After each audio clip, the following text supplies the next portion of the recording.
Misal, tadinya dia orang mampu, tiba-tiba sekarang bangkrut, ya, usahanya terlilit utang misalnya. Atau dia dalam tahap mulai coba membangun ekonominya, tapi ternyata belum berhasil, ya.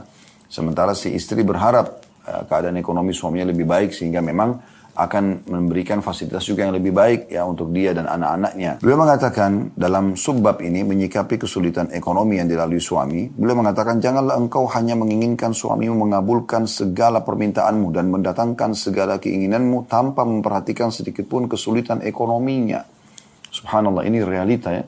Banyak di antara wanita tidak sama sekali mau tahu tentang keadaan ekonomi suaminya. Bahkan dia pikir suaminya bohong pada saat memang mengatakan saya tidak punya. Sehingga akhirnya yang ada adalah ocehan, cacian, ya, menyudutkan dan menyalahkan, apalagi sampai menuduh, ya, yang merupakan bagian daripada dosa-dosa semuanya di sisi Allah Subhanahu wa taala. Maka akhirnya membuat sang suami karena ingin mencari ya kebahagiaan buat istrinya terpaksa utang. Terpaksa kalau orang yang kurang imannya mungkin korupsi, manipulasi data, dan berapa banyak ya suami-suami akhirnya dihukumi melakukan kriminal hanya karena permintaan dan tuntutan dari istrinya. Karena sudah terlanjur tertanam dalam hati rasa cinta, akhirnya dia memenuhi kebutuhan istrinya tanpa dia memperdulikan lagi keadaan dia. Dan ini yang banyak terjadi realitanya. Subhanallah, subbahasan ini penting sekali. Beliau langsung melarang setiap muslimah kalau mengaku beriman kepada Allah dan hari akhir, janganlah engkau hanya menginginkan suamimu mengabulkan segala permintaanmu dan mendatangkan segala keinginanmu tanpa memperhatikan sedikit pun kesulitan ekonominya. Tapi engkau harus memperhatikan kondisi psikis dan fisik yang sedang dialaminya. Tidak diragukan lagi bahwa ketidaktanggapan istri terhadap kondisi suami akan memperluas kerenggangan di antara suami istri tersebut. Ya, sampai pada tingkat nanti hanya suami jenuh. Karena yang ada,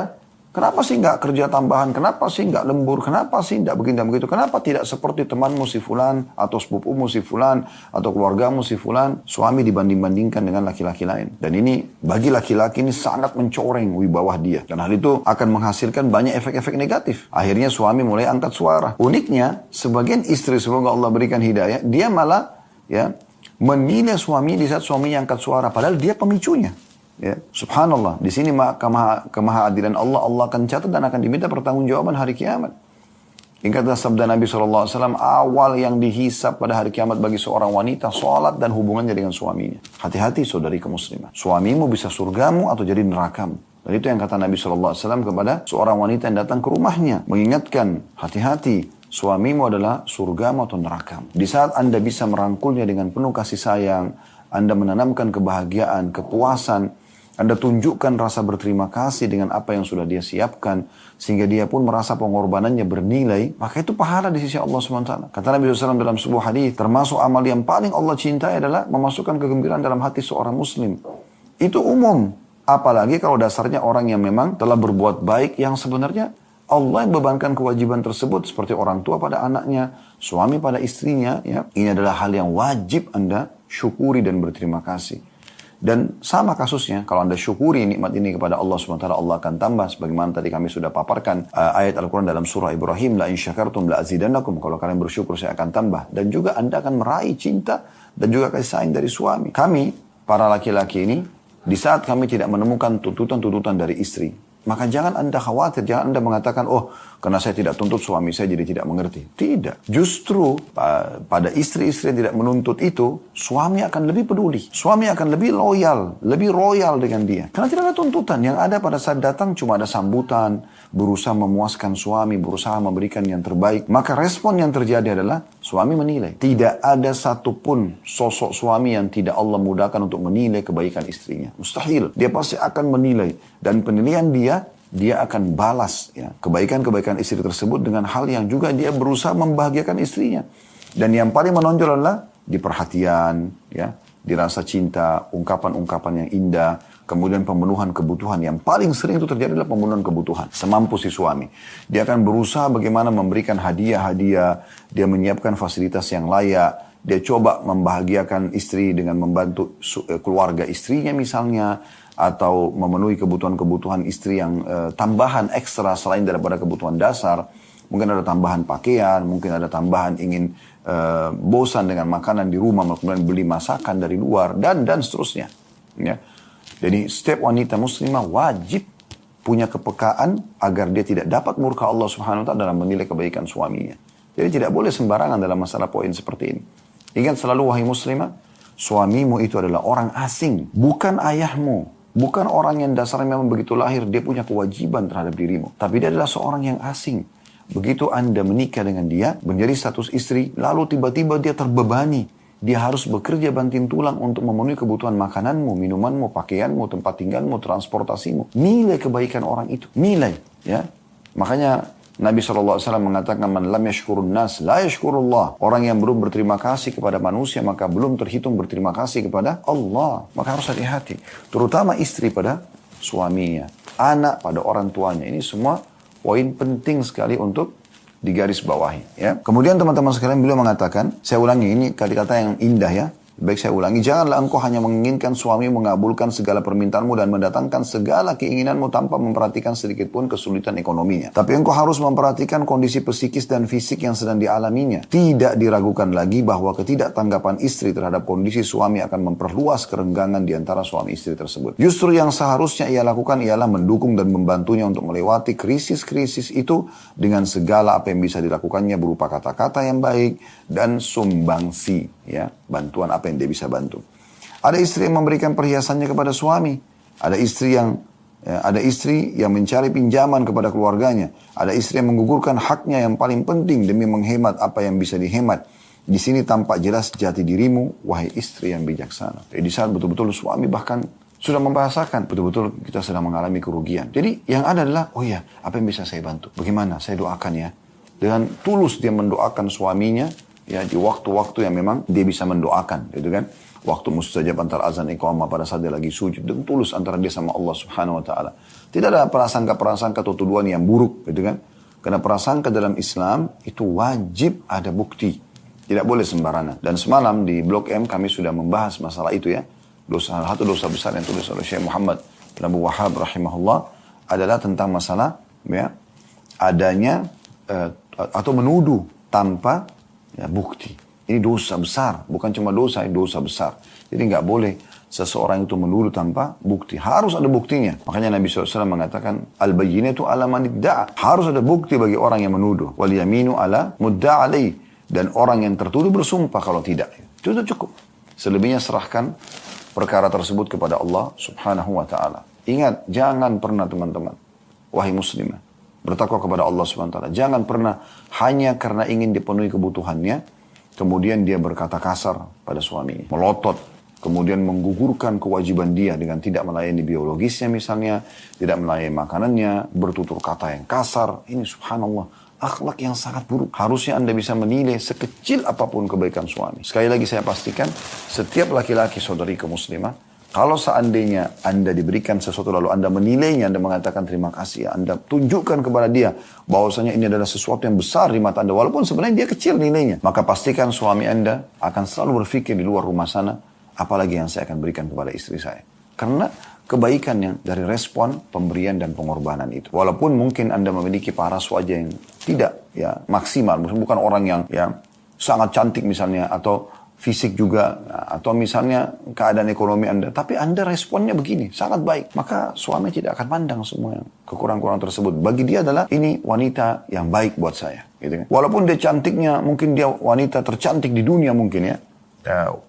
Kemudian juga dia adalah wanita yang mapan dari sisi ekonomi misalnya, tapi tutur katanya kasar, suka menghina, suka menuduh. Ini hanya ada kerenggangan dalam rumah tangga. Dan akhirnya bercerai puncaknya, dan ini adalah kerugian yang luar biasa bagi Anda. Karena Anda kehilangan kunci surga.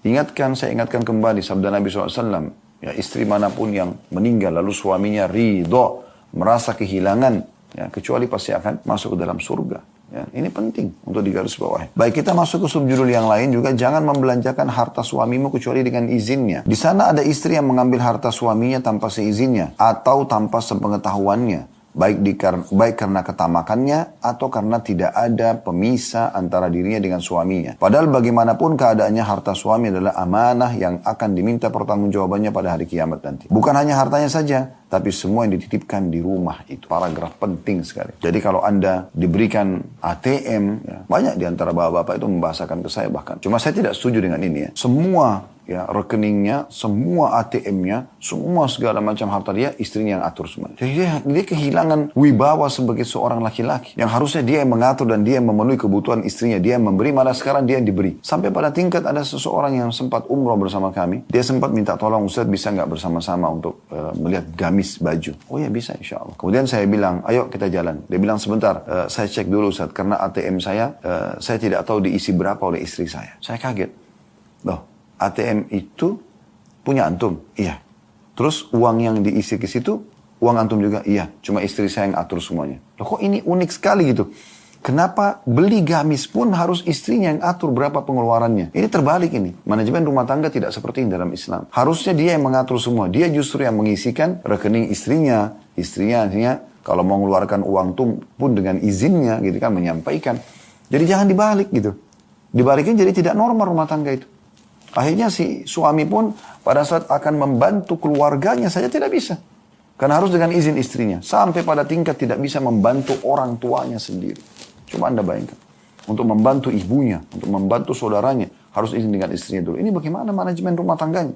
Dan dalil dari mana yang digunakan ini? Yang ada, suami berkewajiban memberikan nafkah istri. Dia yang mengaturkan, iya. Ditotalkan sekian misalnya kebutuhannya. Lalu kemudian dikeluarkan sesuai dengan kebutuhan. Itu yang ada. Tapi jangan dibalik. Jadi tidak normal rumah tangga itu. Paragraf ini penting sekali. Ya. Ada sebagian istri, di sini beliau menyinggung, mengambil harta suami dengan mencuri di sini.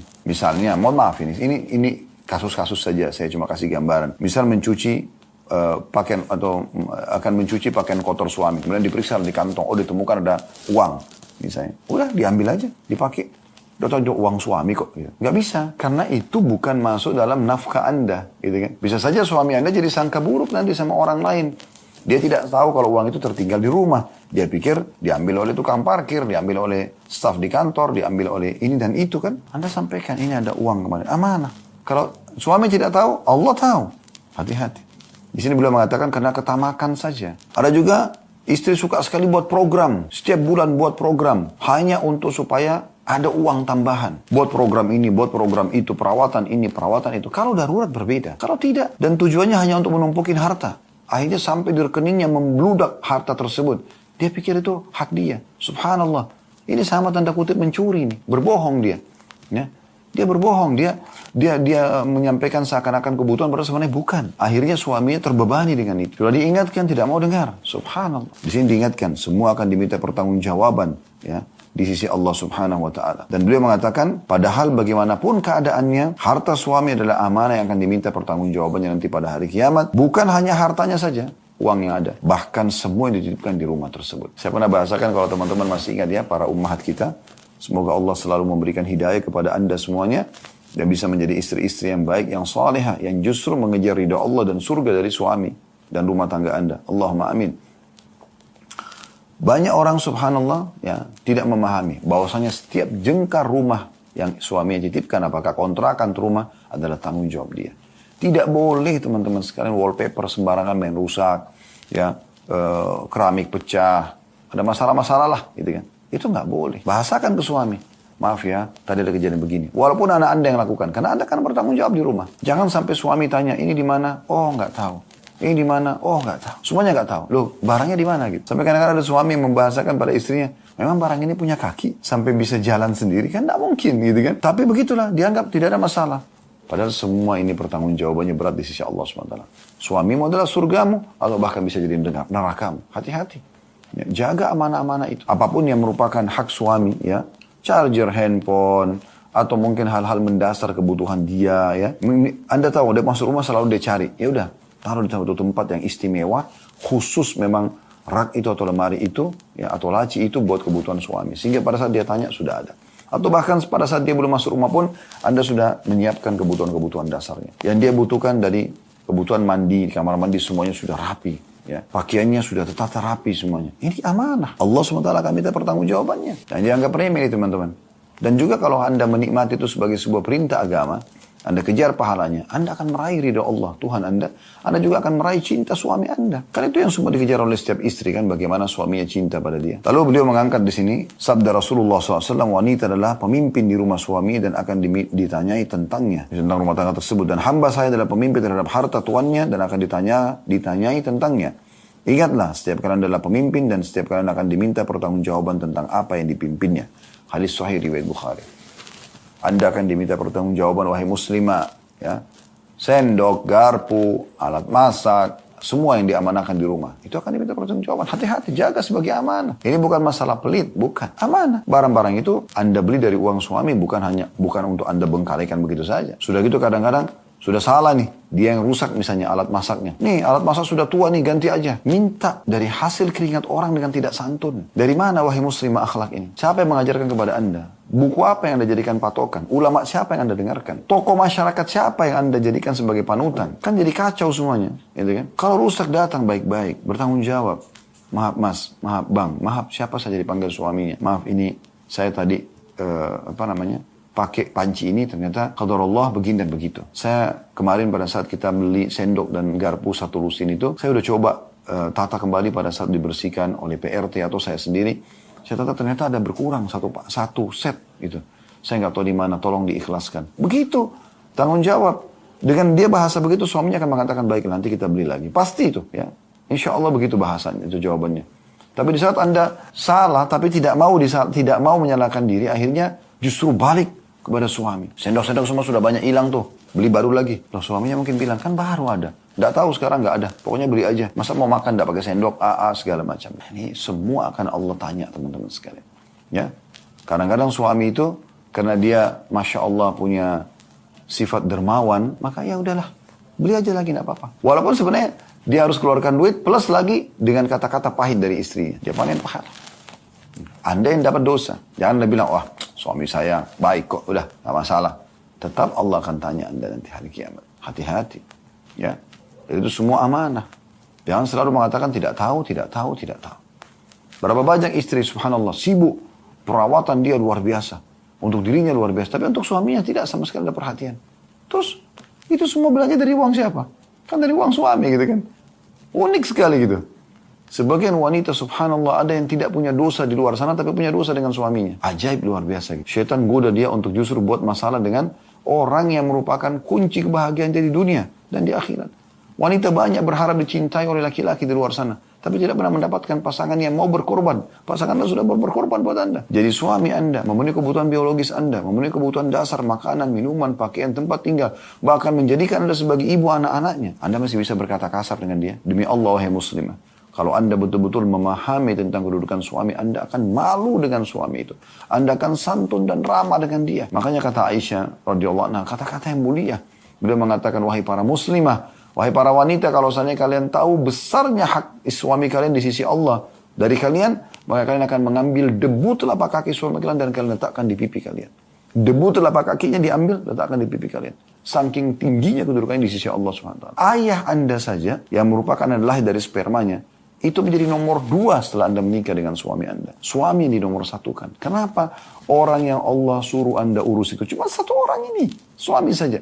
Anda rusak hubungan dengan dia. Ya? Bertakwa kepada Allah subhanahu wa ta'ala. Beliau mengatakan juga terkadang istri menuntut sesuatu melebihi kebutuhannya. Karena takut suami menikah lagi. Begitulah dugaannya. Sebaliknya ketika suami merasa istrinya menghamburkan hartanya, hatinya merasa kesal dan terkadang hal itu mendorongnya untuk menikah lagi. Kadang-kadang juga ada pemicu begitu ya. Ada seorang istri terus saja sibuk. Dia terus saja mengorek terus uang suami. Cari pendapatannya dari mana. Sebenarnya selain untuk ketamakan dia untuk mengumpulkan hal tersebut, juga karena ketakutan dia yang tidak ada sebenarnya.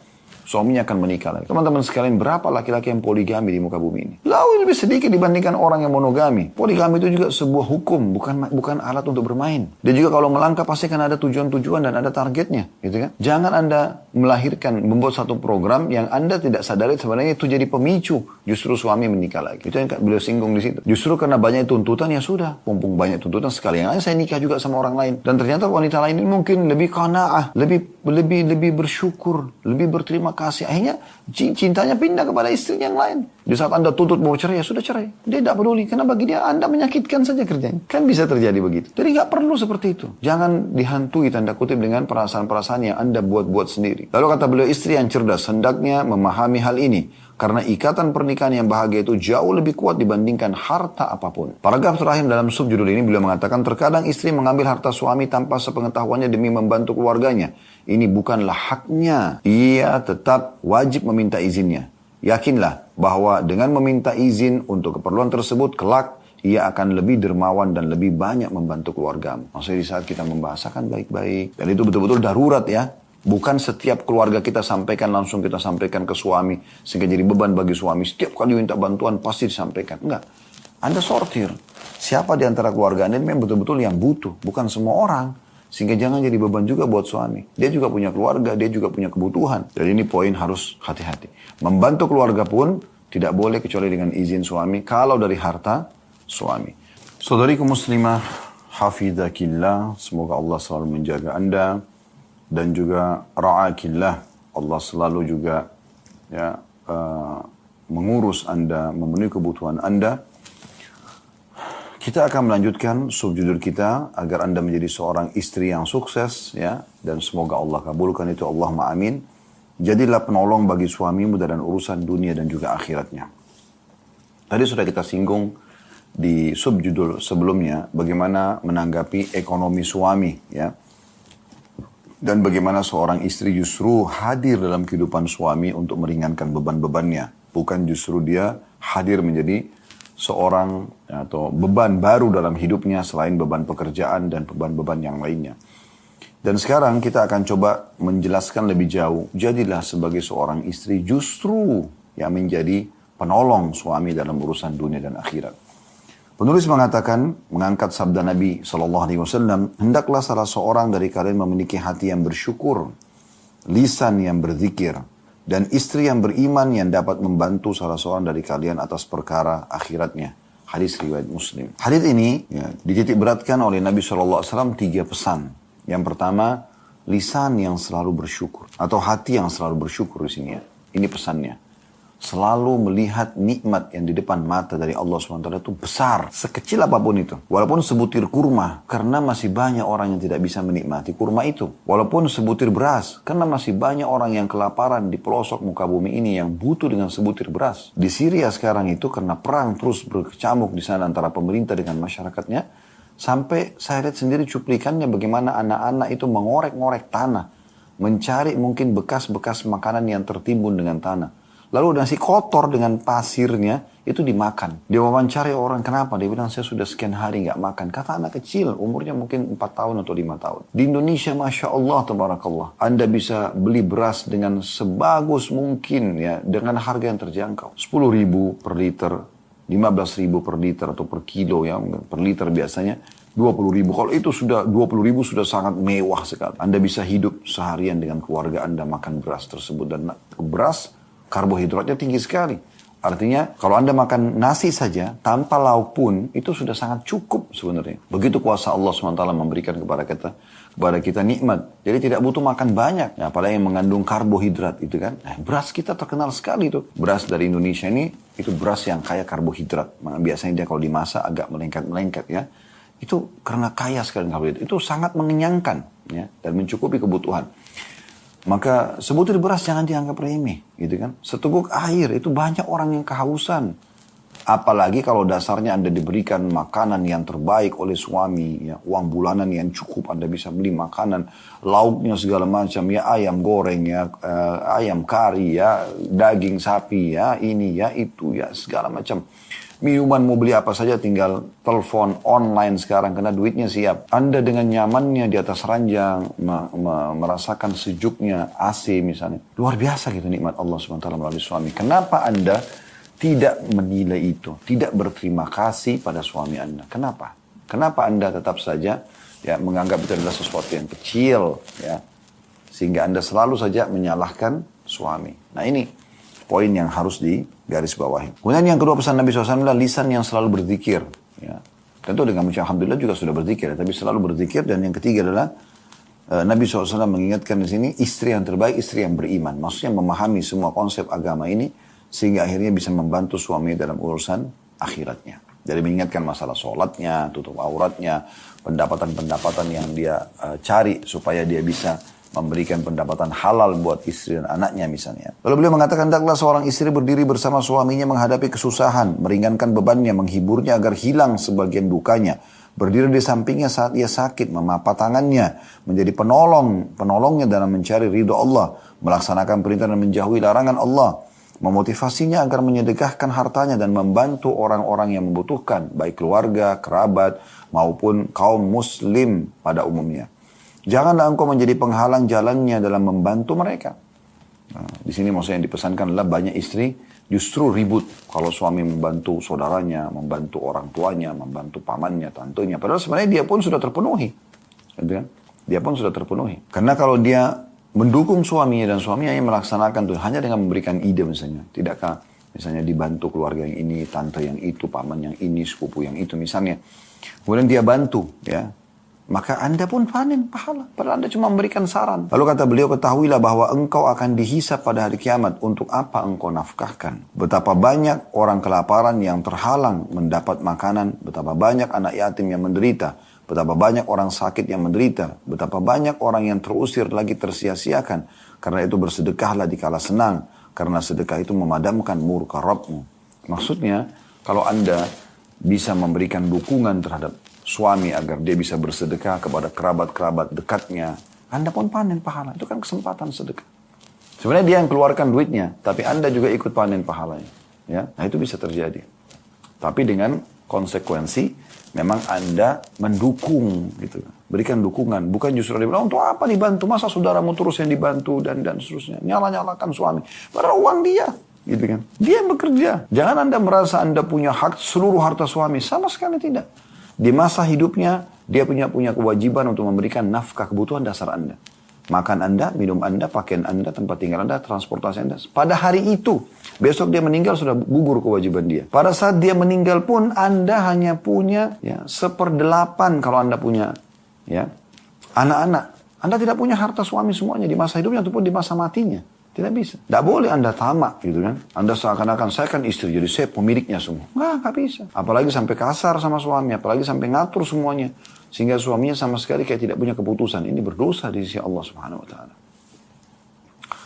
Baik, selanjutnya subjudul terakhir yang kita bahas pada siang ini adalah istri bekerja. Salah satu problem di sebagian rumah tangga ialah perselisihan karena pekerjaan istri. Ia ingin bekerja tapi suami tak mengizinkannya. Bisa jadi suami melakukannya karena tidak suka istrinya bekerja dan ia menginginkan istrinya merawat anak-anaknya dan menyiapkan untuknya berbagai faktor kenyamanannya. Sementara istri bersikeras ingin bekerja karena ia sudah bersusah payah untuk mendapatkan ijazah-ijazah akademik. Lalu bagaimana mungkin studi ini disia-siakan begitu saja? Apapun keadaannya, keluarnya istri untuk bekerja harus mendapat persetujuan suami. Kecuali bila sudah disyaratkan terlebih dahulu dalam akad nikah atau sebelum akad nikah.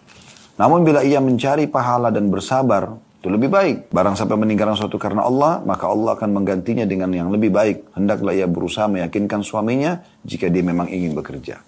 Sampai sini dulu kita jelaskan. Pertanyaan sederhana, bolehkah istri bekerja dalam Islam? Jawabannya boleh. Jawabannya boleh, bukan tidak boleh. Tapi ada syarat-syaratnya dan syaratnya harus terpenuhi. Yang pertama, izin suaminya. Suaminya ridho, izinkan, udah terbuka satu pintu. Yang kedua, pekerjaannya halal. Dia tidak terjadi kemaksiatan di tempat kerjanya. Yang ketiga, tidak terbengkalai kewajibannya. Walaupun suaminya izinkan, dia tidak boleh bengkalikan kebutuhan dasar suami, kebutuhan dasar anak-anak. Jangan karena dia bekerja, dia jadi wanita karir, hanya dia lupakan semuanya. Semua diurus oleh mbak di rumah ya atau PRT di rumah atau bahkan dititipkan kepada ibu dia, kemudian dia sibuk bekerja. Dan ini bahaya ya. Subhanallah. Ada hikmah yang luar biasa kenapa laki-laki yang disuruh bekerja dan laki-laki yang membiayai istrinya. Ada hikmah yang besar. Kenapa bukan Anda wahai muslim yang disuruh bekerja?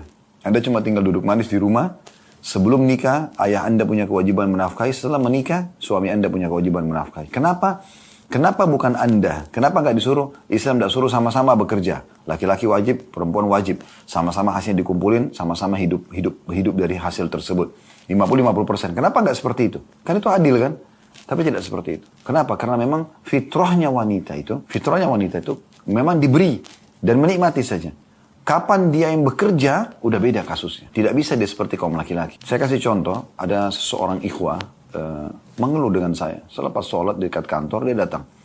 Lalu dia mengatakan, Ustaz, saya ingin bicara. Saya lihat matanya berkaca-kaca orang ini. Baik, saya bilang silahkan. Kami meminggir di dekat dinding masjid di bagian depan. Sehingga tidak ada orang, cuma kami berdua. Lalu dia ceritakan. Dia bilang, Ustaz, dulu ini saya sudah berumah tangga. Sudah punya anak 2 berumah tangga. Dan bahagia sekali rumah tangga kami. Alhamdulillah. Pada saat itu. Dan istri saya fokus untuk urus saya sama anak-anak dan rumah. Sampai akhirnya dia bilang tahun lalu kalau nggak salah, setahun, dia bilang istri saya mengatakan, Mas bagaimana kalau saya bekerja? Ya, tujuannya supaya kita punya income tambahan. Itu niat awalnya. Dan akhirnya nanti kita bisa perbaikin ekonomi kita. Kita bisa cicil rumah, bisa kendaraan.